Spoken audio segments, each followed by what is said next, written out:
Okay. Good morning, class. Today we are going to go through a chapter titled The Laburnum Talk from the book Hornbill, written by Ted Hughes. Okay, so let me introduce. We are using, as you know, we are using the smartboard, the Tata class material, so that we understand the chapter, the poetry really very well. Let me take you through the poetry.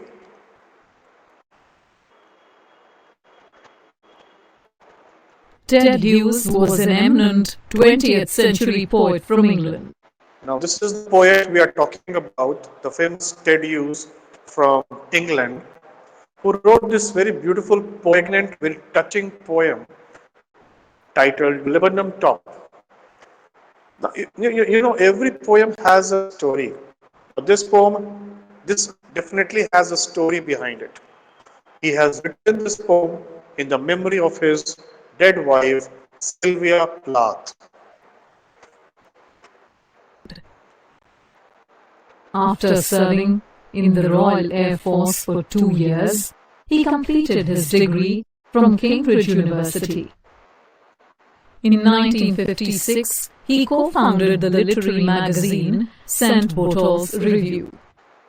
He married Sylvia Plath and Now, she is the wife, Sylvia Plath, again a very wonderful poet, a very talented woman, but it's a very sad thing that she committed suicide at the age of 33. Now, she had a very troubled childhood. Her father had passed away when she was 17, and she tried to commit suicide at the age of 18 as well. But luckily she survived. Then she found her partner in this fellow poet Ted Hughes. They had a happy married life with 2 children, but some kind of marital discord cropped up, and that led to her suicide at the age of 33, 34. Now, before committing that suicide, some few years before that incident, she wrote a poetry called Mirror, in which there is a lady who talks about, uh, who looks at the mirror, and she is very unhappy to find that her the charm, the youth has gone. So that's a kind of autobiographical element, and that shows the pain that Sylvia Plath was suffering through. And after the death, Ted Hughes wrote the poetry Laburnum Top in the memory of his wife. American poet in 1956. His first volume of verse, The Hawk in the Rain, was published in 1957. This collection won him his first prize at a contest judged by W. H. Auden. Some of his well-known collection of poems include Lupercal, Crow, Selected Poems, and The Birthday Letters. In 1960, he won the Somerset Maugham Award. In 1984, he was appointed the Poet Laureate of Great Britain. In 1998, he was awarded the Order of Merit by Queen Elizabeth II. So you see, there were a list of awards to the credit of this poet. So definitely we are going to read a poet by a very great man. Now, this picture shows two things. One is a bird and one is a tree. Now, this is the bird called goldfinch, which is an important part of this poetry. And this tree is the laburnum. So the title of the poem, let's understand the title first. The title is Laburnum Top. Now you see the top part of the tree, very bushy, and the flowers, beautiful yellow flowers, they hang like chandeliers, some kind of ornamental decoration. Now the poem talks about the tree and this goldfinch bird which has a nest on this tree. Okay, so there are birds in the nest. The goldfinch is away searching for food. Now, while she's away, the whole tree is very quiet. But the moment she comes back with the food for her children, the baby goldfinch, there's a whole lot of activity that starts up on the tree of chitterings and tremblings and trillings. All the baby birds, they become very active. The whole tree is full of life. And at the end, the bird flies away and the tree again becomes quiet and silent.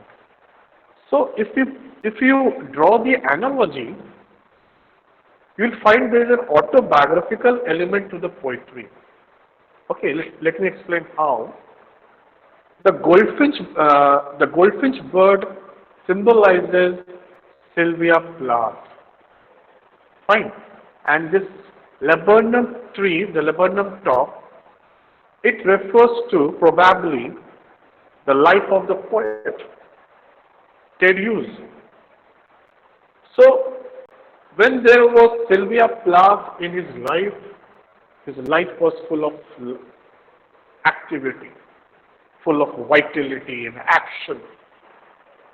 But the moment she left, the goldfinch left, Sylvia Plath left, she passed away, there was emptiness, there was void.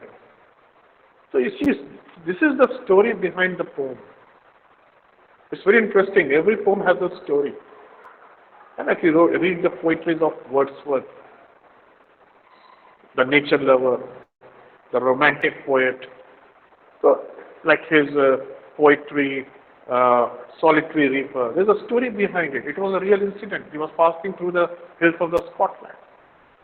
So unless and until we don't understand the story behind the poetry, we won't be actually able to appreciate the real beauty of the poem. Fine.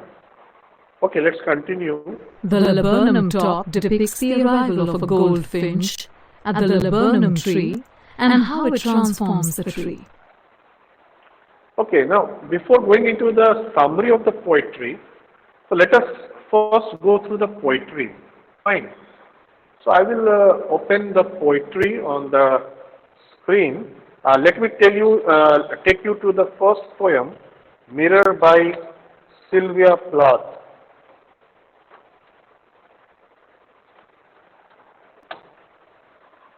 Then we can see the connection between the two poetry.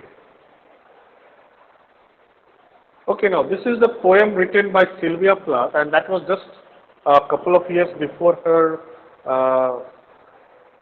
suicide, and in which she talks about the desperate frustration of a woman who has probably lost her youth and who doesn't find love that she deserved from her husband.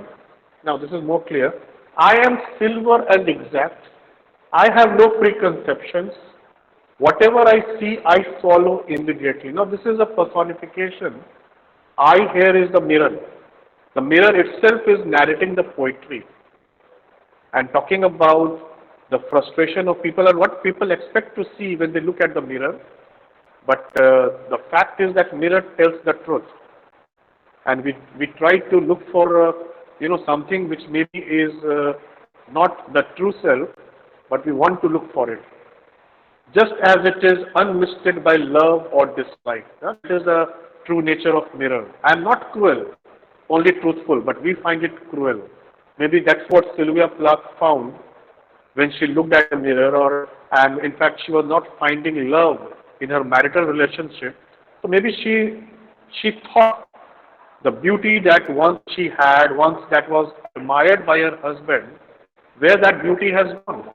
So that is what she's looking for and being narrated by the mirror. Now see the second stanza. Now I am a lake. A woman bends over me. Now this woman is Sylvia Plath, searching my reaches for what she really is. Now she's looking for the beauty that she has lost. And then she turns to those liars, the candles and the moon, because they just illuminate our face and they don't show us the real face. But I see her back and reflect it faithfully. She rewards me with tears and agitation of hands.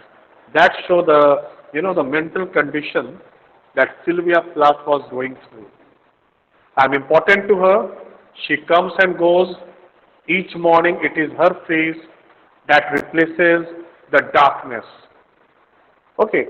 In me she has drowned a young girl, and in me an old woman rises towards her day after day like a terrible fish. Now that's a simile, as you know. So Sylvia Plath is talking about the mirror, through the mirror, that how the young beauty, the young girl that she was, that has lost. And now she is probably an old woman, a wrinkled face, and that is why she is like a terrible fish, a fish with out of water. How she is suffering. So this is the poetry written by Sylvia Plath a couple of years back before her suicide. Now this is the connection. Now let's go to the poetry that we have. Uh, uh, Now the poetry written by Ted Hughes. Okay. Now let me take you to the poetry written by Ted Hughes in memory of his wife Sylvia Plath.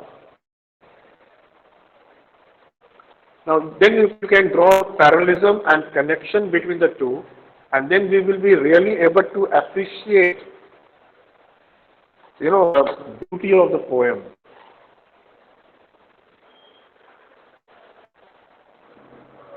Okay.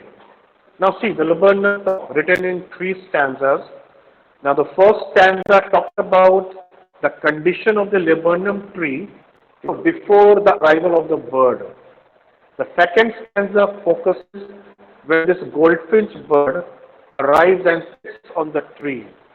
And the last stanza talks about the condition of the tree when the goldfinch flies away. Now we can draw the parallelism. So this stanza will talk about the poet before his meeting with Sylvia Plath and his marriage. The second stanza will talk when Sylvia Plath was in his life. They had a very happy married life. And the last stanza when she passed away. The laburnum is silent, quite still, in the afternoon yellow September sunlight. A few leaves yellowing, all its seeds fallen, till the goldfinch comes with a twitching chirp. Now see, this is silent, seeds silent, and yellow September, focus on the color yellow, probably autumn season, in the yellow fluff as well. Till the goldfinch comes. Now see the sound, the movement, twitching chirp, a suddenness, startlement. And if you talk about the pointed device, you can see September sunlight, SS, that alliteration, suddenness, startlement, alliteration, fleet as a lizard, that's a simile. The movement of the bird was very quiet, very alert and abrupt. See A and A, that's assonance because the vowel sound is being repeated. She enters the thickness and the machine starts up. Now that's a metaphor. The machine refers to the family, the whole tree, and that's the children, the baby birds, of chitterings and of tremor of wings and trillings. Onomatopoeia. The whole tree trembles and thrills. Again, you see alliteration. This poem is flooded with poetic and literary devices. That's what makes the poem beautiful. It is the engine of a family, the goldfinch bird. That's a metaphor. Engine is the driving power behind any machine. No machine can work without engine, isn't it? So she is the engine of a family. She stokes it full, gives completely charge up, and then jumps out to a branch end, showing her barred face. Barred because she has probably some kind of stripes on her face. One reason. Second could be because she is sitting on the branches, And maybe because it's yellow September sunlight, the shadow of the leaves, the flowers falling upon her face. So maybe her face, it seems that she's having a mask on her face. So this is the tree with goldfinch on it, or you can say the life of the poet with Sylvia Plath in it. And then let's see the last stanza. Then with eerie, delicate whistle, chirrup, whisperings, she launches away, flies away towards the infinite, toward the sky, toward the heaven, and the laburnum subsides to empty. So this actually refers to the death, the passing away of the poet, and the whole tree is quiet again. So unless until we don't know how this poem is connected to Sylvia Plath, so we won't be able to really appreciate, find the true meaning of what the poet really wanted to say. Fine. Now let's go back to our video from the Tata classes resource material and see the summary of the poetry. Here is a summary of the laburnum top by Ted Hughes. Laburnum is a tree with yellow flowers. The top here refers to the top of the tree where the flowers bloom. Hughes begins the poem with different.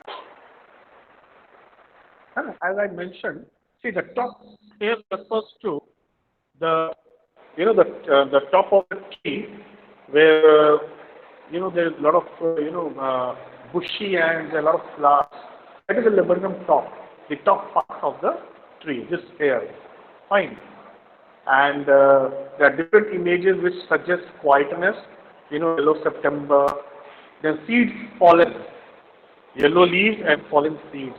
They refer to the autumn season. And probably that life of the poet was like emptiness, devoid of any kind of happiness without Sylvia Plath. So in his love, Sylvia Plath, who later on became his wife, he found the true meaning of his life,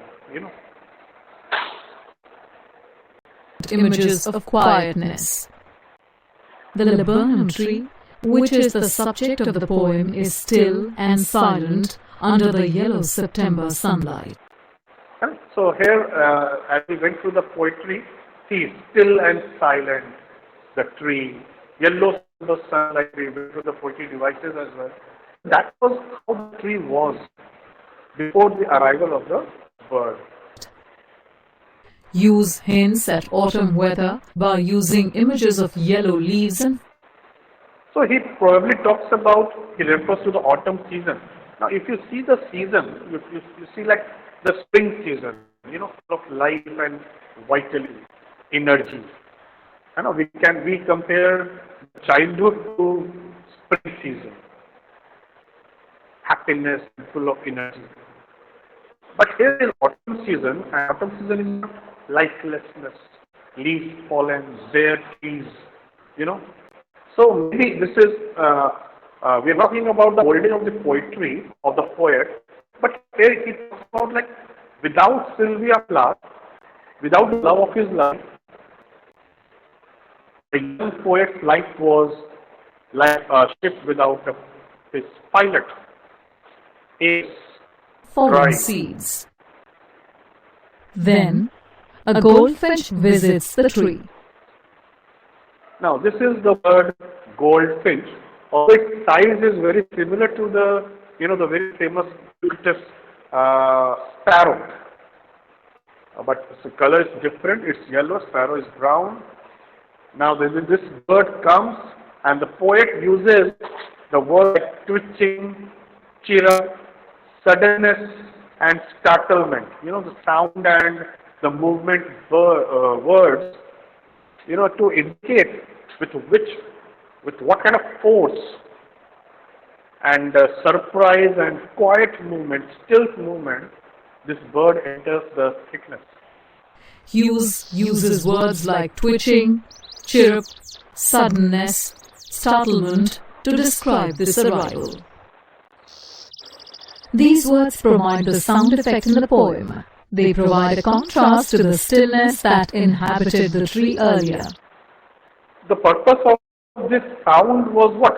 To create contrast, to give you, a contrasting message of what life of the poet was before the arrival of the tree and what the condition of the tree became after the arrival of the bird.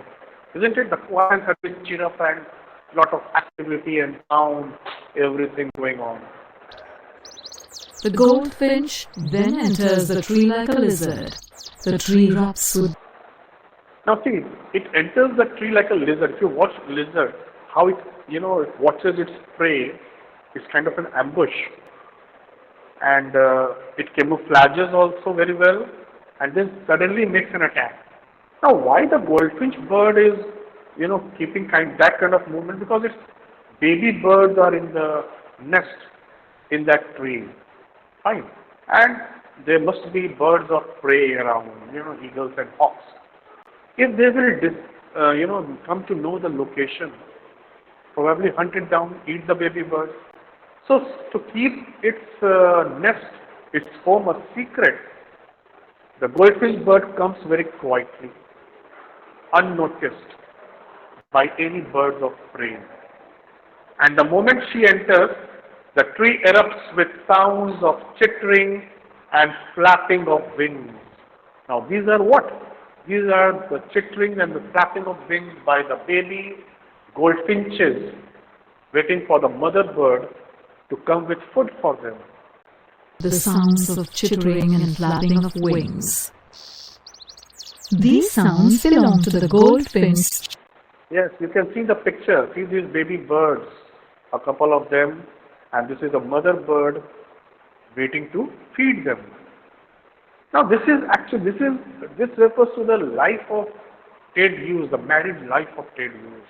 How Sylvia Plath used to take care of the family.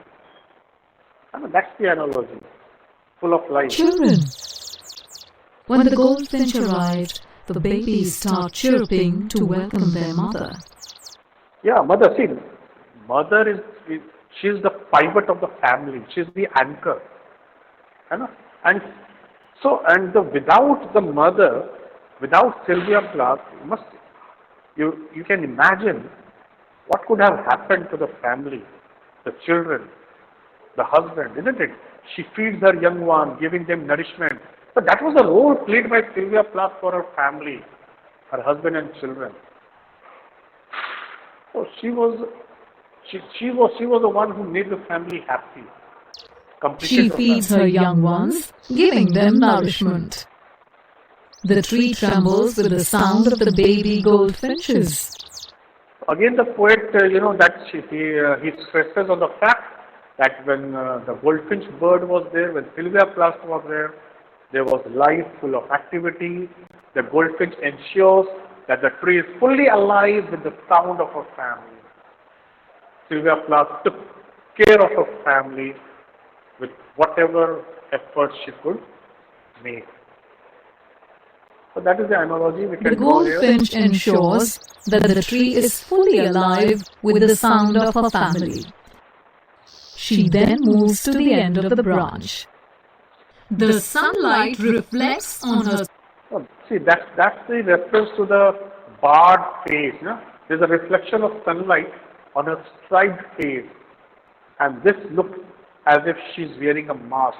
So that mask, if you ask what is the purpose of the mask here, I think the poet is probably trying to add a mystery, an element of mystery here, probably like death. We don't know what is death, what happens to the soul of the person after his or her death. So that is the mystery of life, why Sylvia Plath left him and his family. So that's probably the mask stands for. Striped face.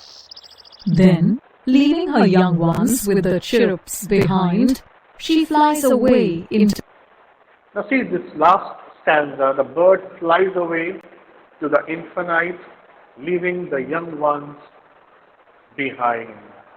That refers to Sylvia Plath passing away, committing suicide, and leaving her children and the family behind. And she flies away, her soul flies away to the heavenly abode. To the sky above. The poem comes full circle with the laburnum tree returning to its earlier. And you see the effect we have here. The whole tree again becomes quiet, as it was in the beginning of the poetry. Now this is the impact that the passing away, the demise of Sylvia Plath left on the life of the poet. His life became very empty, void, quiet, and still. State.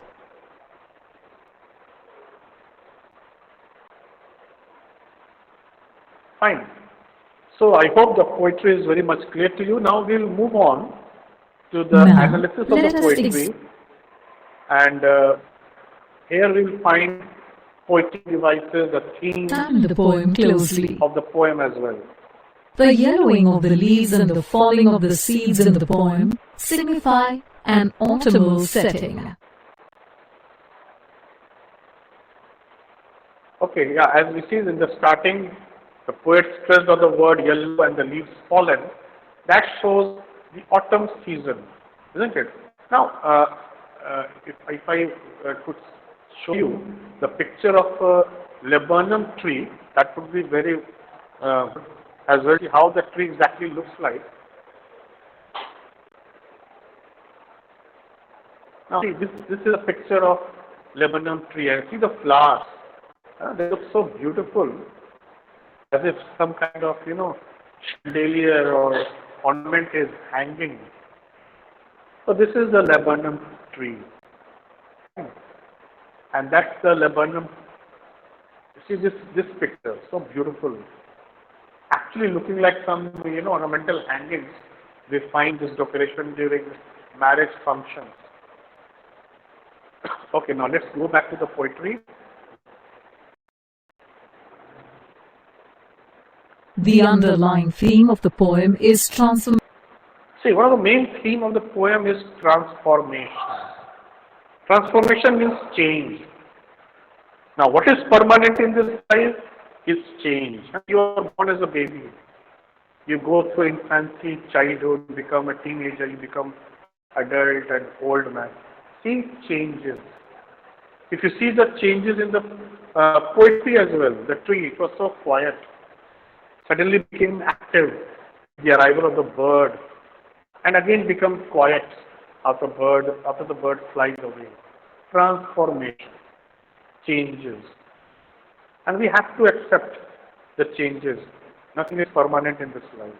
Transformation in life. The laburnum tree is transformed by the arrival of the goldfinch. The goldfinch's family starts. In the beginning, how the tree was quiet and goldfinch bird came, how it transformed this quiet tree into a tree full of life, of chitterings and trillings. Before her arrival, nobody knew or nobody could have imagined that there is a family in that tree, baby birds. But the moment this mother bird arrives, the whole is full of life. Isn't it? The arrival of the bird completely transformed this quiet tree. Chirping, thus bringing the tree to life. It signifies the transformation one experiences while meeting someone or experiencing something new. So, if you draw the analogy, what is the transformation? It also refers to the transformation we go through in our life. We meet some person, maybe for some short time, then we get separated. Or we have our loved and near ones who are with us, then leave us for their final journey. So this is how life goes on. So transformation is a part and parcel, an inevitable truth of our life. The poem also highlights the powerful force of nature. Another very beautiful theme of the poem is the powerful force of nature. Nature itself has the power, to regenerate, rejuvenate itself. You see the bird, you see the beautiful laburnum tree, the seed fallen, leaves yellowing. But when the spring will come, this tree will again come back to life. It is the vivacity and liveliness of the goldfinch which brings the laburnum tree to life. Like see the bird, it was a goldfinch bird that brought the whole tree back to life. The powerful force of nature. And everybody has to bow down, no matter what we human beings think. That we are super and we have reached this space and this and that. But the bottom line is, like before nature, we are nothing. This is like what we witnessed during Corona time, like something which is invisible to naked eye, a virus that brought the whole world to its knees. So no matter how high we go in the terms of technology and science and space and all, we are still, a tiny step before nature. So we have to understand that. Now, going to literary devices and poetic devices, let's see. The poem comprises of four stanzas. It is written in free verse, which do not follow a regular rhyme scheme. Now, see, going to the structure of the poetry is a free verse, or it's called blank verse. What is blank verse? Poetry is we don't follow any rhyming scheme, isn't it? If you see, the laburnum top is still, quite still. See the last word, still, sunlight, fallen, cheer up, branch end. So no word is matching or rhyming with, any other. So it doesn't have a rhyming scheme. So such poetries are called blank verse or free verse. If you read the poetries of Rabindranath Tagore, he wrote in Bengali. So when they were translated into English, they lost rhythm. Although still the essence and the beauty was intact, the rhyming pattern was lost. The poem is rich in symbolism. While the laburnum tree symbolizes the different changes in life, the goldfinch symbolizes affection and nourishment. Okay, so if you see the symbolism used by the poet, the laburnum tree symbolizes, the transformation, the changes we go through in our life.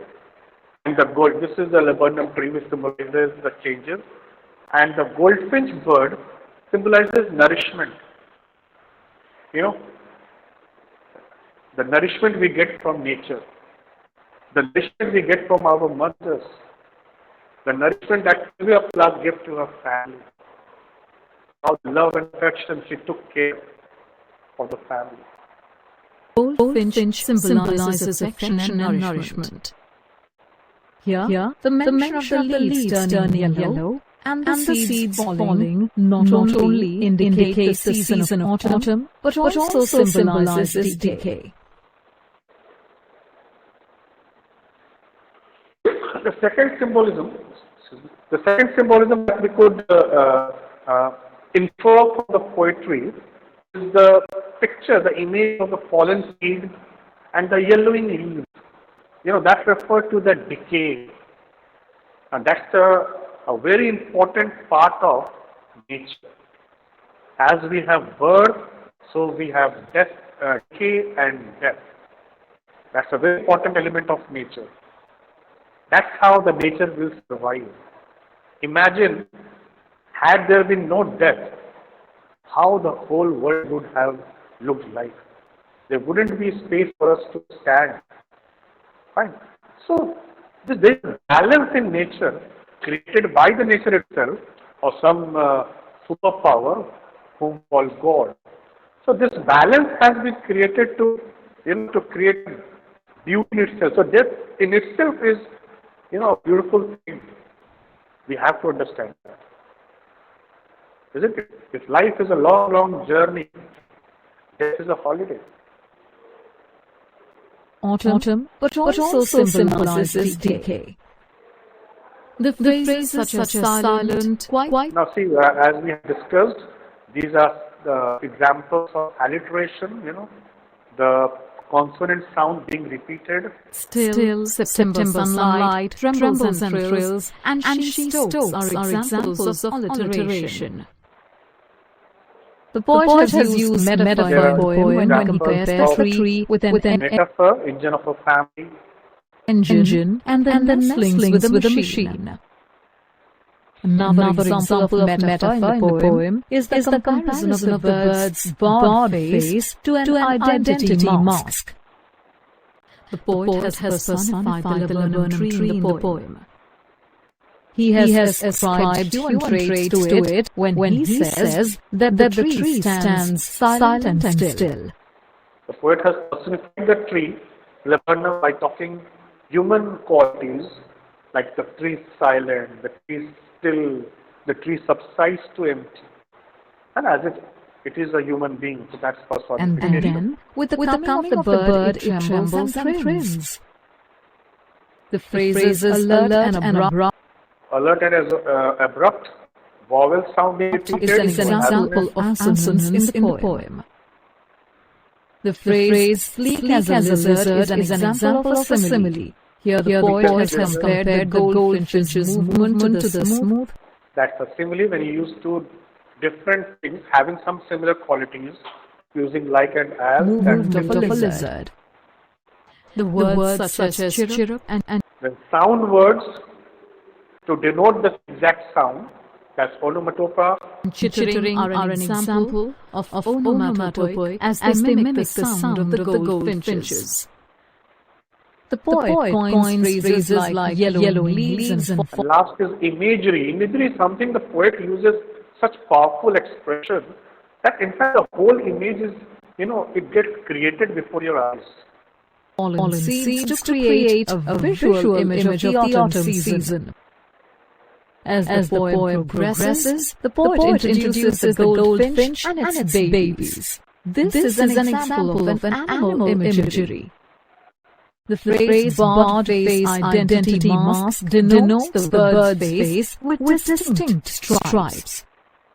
The poet also brings in the imagery of life and sustenance by showing the mother goldfinch feeding her young ones. There's animal imagery, there's imagery of sustenance and life. When the goldfinch bird is feeding the baby birds. So using all these poetry devices, the poet has created this powerful poetry and having some, autobiographical tinge to it. Now let's move on. Now that you have an understanding of the poem, The Laburnum Dog, let's take a short quiz based on it. As per CBSE curriculum. Now the first question is popping up. Read the extract given below and answer the questions that follow. Till the goldfinch comes with a twitching chirrup, a suddenness, a startlement at a branch end. What happens when the goldfinch comes to the laburnum tree? Click the correct option and then click Submit. So what happens to the goldfinch bird when it comes to the laburnum tree? As we see, when the goldfinch bird came, the whole tree burst with life. There was activity, as you all are saying, I think the last option should be the correct one. Let's check. That's correct. With the arrival of the goldfinch, the lifeless laburnum tree bursts with life. Okay, very good. Let's move on to the next one. Which season has been hinted in the poem? Now, which season? Remember the yellow leaves, the fallen seeds. So, which season? Life became autumn season. Yes, good. That's correct. The yellow of the leaves and the fallen seeds of the laburnum tree indicates the season of autumn. Okay. What happens after the goldfinch flies away? Okay, what happens when the goldfinch flies away? We see the tree again becomes quiet and silent. Okay, yes, good, right. The first option. The tree becomes silent and empty. Let's check. That's correct. Yes, After the correct. goldfinch flies away, the tree becomes silent and empty in its absence. Okay, let's move on to the next one. What Question number qualities of the goldfinch are implied in the poem? Okay, what do you see about the goldfish? We see the nourishment. No? She's so caring, protecting, alert, so that she's not watched by the birds of prey, or otherwise her nest will be, disclosed, exposed. So let's check. Yes, second one. Let's see whether we are That's correct. correct. Yeah, The we goldfinch go. appears as a caring and protective mother in the poem. So that's how mothers are, very caring and loving, taking care of. Which poetic device has been used in the phrase sleek as a lizard?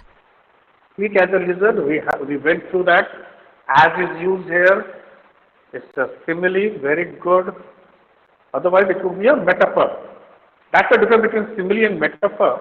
When you use like, she's beautiful like a rose, that's simile. She is a rose, that's That's correct. The phrase sleek as a lizard is an example of a simile. What does the laburnum tree symbolize?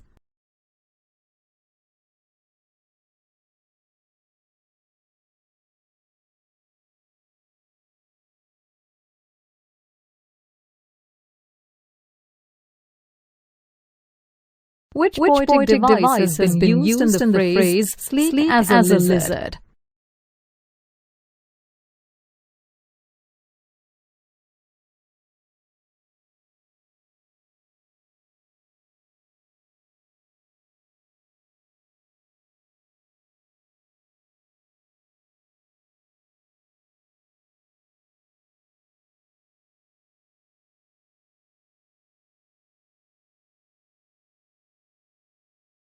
That's correct. The phrase sleek as a lizard is an example of a simile. Here, the poet has compared the goldfinch's movement to the... okay. You see now in this question, which poetry device has been used in the phrase sleek as a lizard?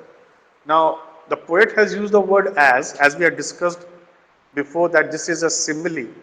When you compare two different things using like or as, that's a simile. But without it, it would become a metaphor, like he was a brave tiger in the battle. So that would be a metaphor. So this would be a simile, definitely. Let's check whether our answer is correct.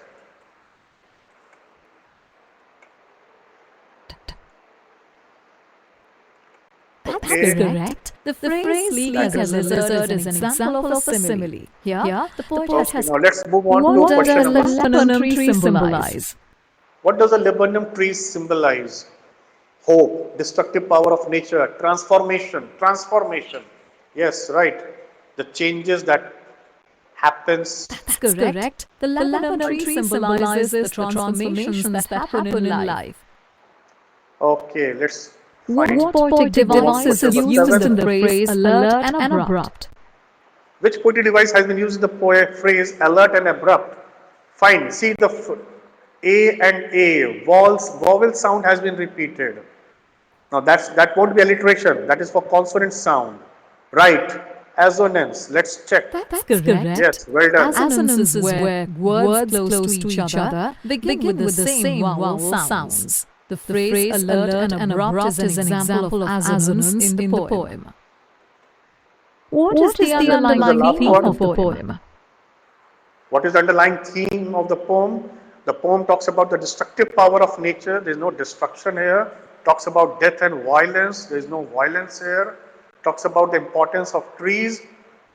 Talks about changes that occur in one's life, right? Transformation. Life is not permanent.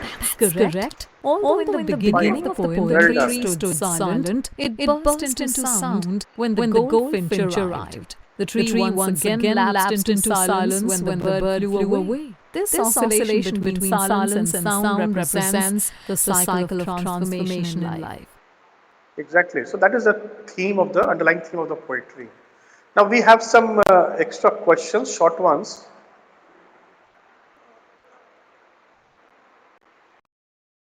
Now these are extract based.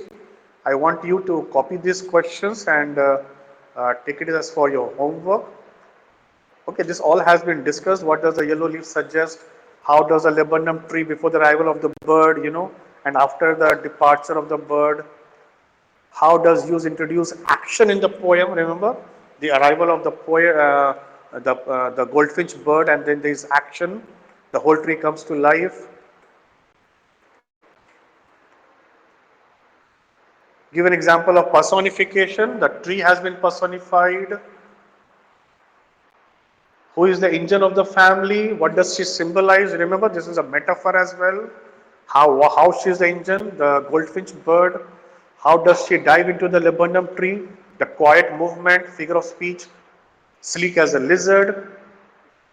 So see, unless and until you don't go through the poetry line by line and appreciate the poetic devices, how she take care of the young ones, what happens when she leaves the tree. See, the tree again became quiet and silent. Comment on the character sketch of goldfinch bird, how she was caring, motherly figure, loving and caring and protecting her baby birds. Fine. So, with all these questions, I hope I have been able to explain the poetry very clearly to you, and all the doubts will definitely be entertained in the next class. And very huge thanks to Tata Class study material, without which the teaching wouldn't have been as interesting as it is today, isn't it? Okay, thank you, students. Thank you, Tata Class.